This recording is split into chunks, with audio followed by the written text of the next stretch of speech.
नमस्कार विद्यार्थ्यांनो, आपण ड्रेनेज सिस्टम आणि त्याचे प्रकार यावरील व्हिडिओ पाहिला आहे.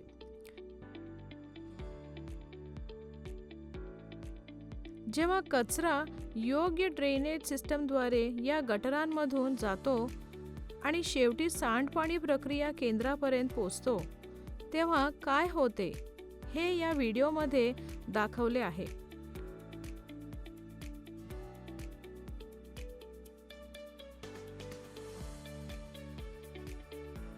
तुम्ही सर्व तयार आहात का?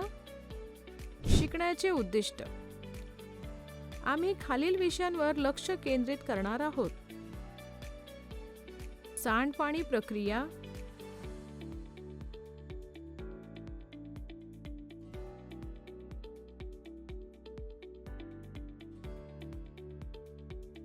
स्वच्छता आणि रोग, सांडपाण्याची विल्हेवाट लावण्यासाठी पर्यायी व्यवस्था, चौथा सार्वजनिक ठिकाणी स्वच्छता. कीवर्ड: वायुवीजन,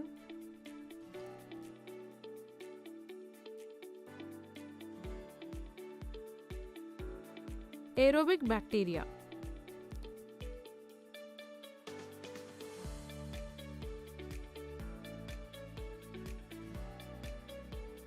anaerobic bacteria,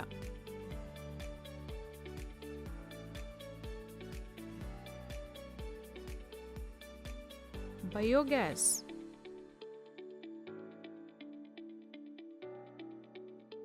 दूषित,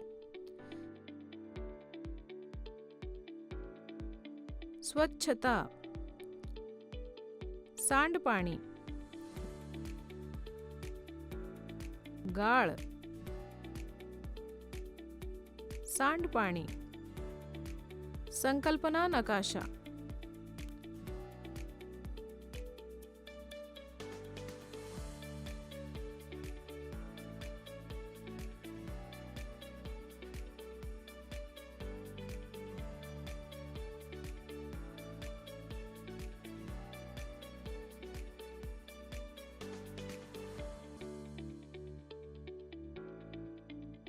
कचऱ्यावर प्रक्रिया करण्याची चरण दर चरण प्रक्रिया.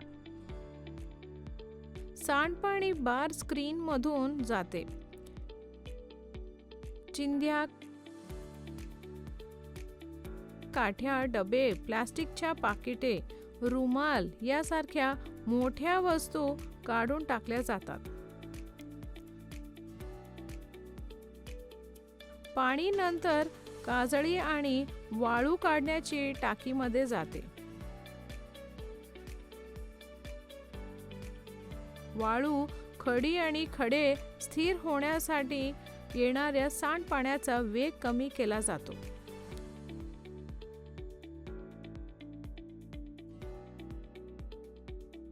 नंतर पाण्याला एका मोठ्या टाकीमध्ये स्थायिक होण्यास परवानगी दिली जाते, ज्याच्या दिशेने उतार आहे. मधला विष्ठेसारखे घन पदार्थ तळाशी स्थिर होतात आणि स्क्रॅपरने काढले जातात.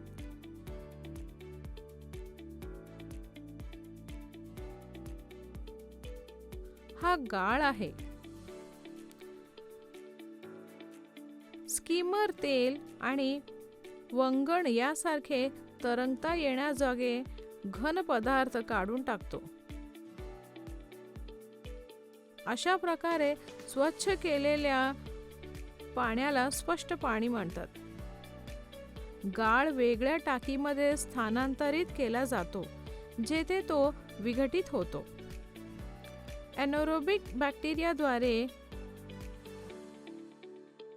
प्रक्रियेत तयार होणारा बायोगॅस इंधन म्हणून वापरला जाऊ शकतो किंवा वीज निर्मितीसाठी वापरलाही जाऊ शकतो. चौथा, एरोबिक बॅक्टेरिया वाढण्यास मदत करण्यासाठी स्पष्ट केलेल्या पाण्यात हवा पंप केली जाते. जीवाणू, मानवी कचरा,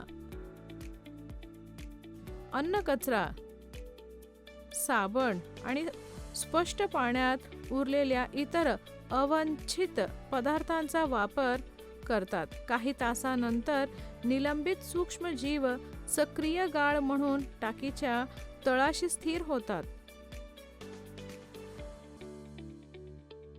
नंतर वरून पाणी काढून टाकले जाते. सक्रिय गाळ सुमारे 97% आहे.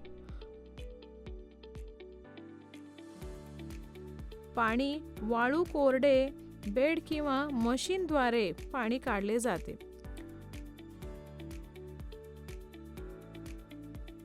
वाळलेल्या गाळाचा वापर खत म्हणून केला जातो. सेंद्रिय पदार्थ आणि पोषक द्रव्ये जमिनीत परत येतात.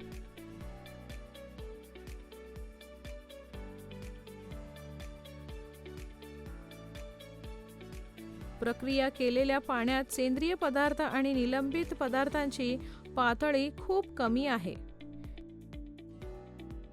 ते समुद्रात, नदीत किंवा जमिनीत सोडले जाते. निसर्ग ते आणखी स्वच्छ करतो. कधीकधी वितरण प्रणालीमध्ये सोडण्यापूर्वी क्लोरीन आणि ओझोन सारख्या रसायनांनी पाणी निर्जंतुक करणे आवश्यक असू शकते. मला आशा आहे की तुम्हाला ही प्रक्रिया अगदी स्पष्टपणे समजले असेल. अस्वच्छ स्वच्छता राखल्यास आणि दूषित पाणी प्यायल्यास काय होते ते पाहूया. स्वच्छता आणि रोग. अस्वच्छ स्वच्छता आणि दूषित पिण्याचे पाणी मोठ्या प्रमाणात रोगांचे कारण आहे. आपल्याच देशाकडे बघूया. आपल्याकडील बहुसंख्य लोक अजूनही सीवरेज सुविधांना आहेत. ते स्वतःला कोठे आराम देतात.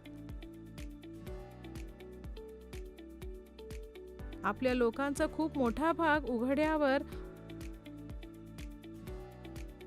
कोरड्या नदीपात्रावर, रेल्वे रुळांवर, शेतांजवळ आणि अनेक वेळा थेट पाण्यात शौच करतात. उपचार न केलेले मानवी मलमूत्र आरोग्यासाठी धोकादायक आहे. त्यामुळे पाणी आणि मातीचे प्रदूषण होऊ शकते. प्रदूषण भूपृष्ठावरील पाणी आणि भूजल दोन्ही प्रदूषित होतात. भूजल विहिरी, कूपननलिका, झरे आणि अनेक नद्यांसाठी पाण्याचा स्रोत आहे.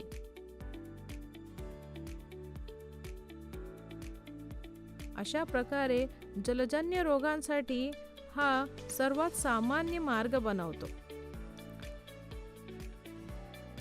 त्यात कॉलरा,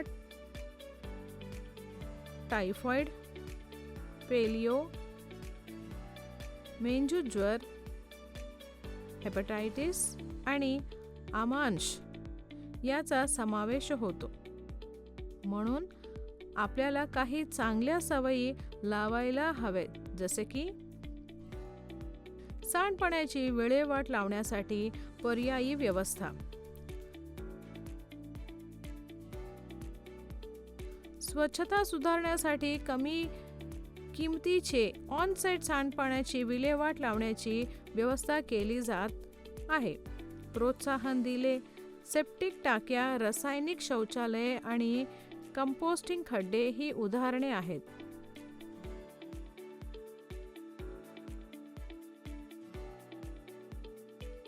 सेप्टिक ज्या ठिकाणी सिवरेज व्यवस्था नाही अशा ठिकाणी टाक्या योग्य आहेत. रुग्णालयासाठी वेगवेगळ्या इमारती किंवा 4 ते 5 घरांचा समूह.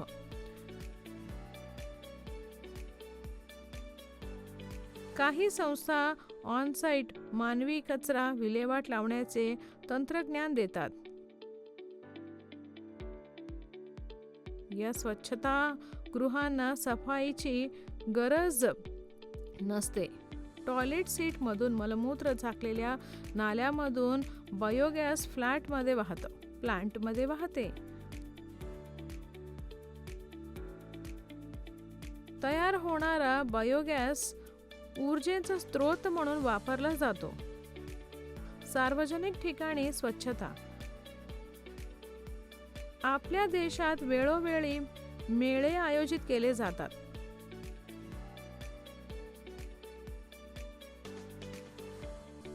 त्या मोठ्या संख्येने लोक सहभागी होतात. त्याचप्रमाणे रेल्वे स्थानके, बस डेपो, विमानतळ आणि रुग्णालय हे खूप गर्दीची ठिकाणे आहेत. दररोज हजारो लोक इथे येतात.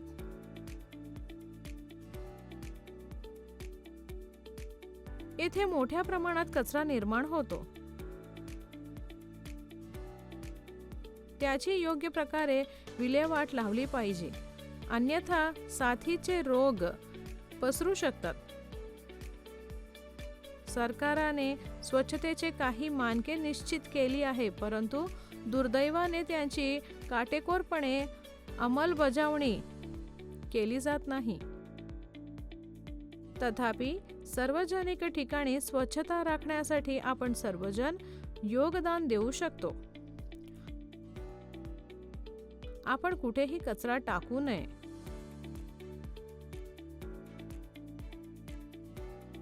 जर कचरा कुंडी दिसत नसेल तर आपण कचरा घरी घेऊन जावा आणि तो कचरा कुंडीतच टाकावा. आपले पर्यावरण स्वच्छ आणि निरोगी ठेवण्यासाठी आपल्या सर्वांची भूमिका आहे. जलस्रोत निरोगी स्थितीत टिकवून ठेवण्याची तुमची जबाबदारी तुम्ही ओळखली पाहिजे. स्वच्छतेच्या चांगल्या पद्धतींचा अवलंब करणे ही आपली जीवनशैली असायला हवी. बदलाचे एजंट म्हणून तुमच्या पुढाकाराने खूप फरक पडेल. तुमच्या ऊर्जा, कल्पना आणि आशावादाने इतरांना प्रभावित करा. लोक असतील तर खूप काही करता येईल. एकत्र काम करा. सामूहिक कृतीत मोठी ताकद असते.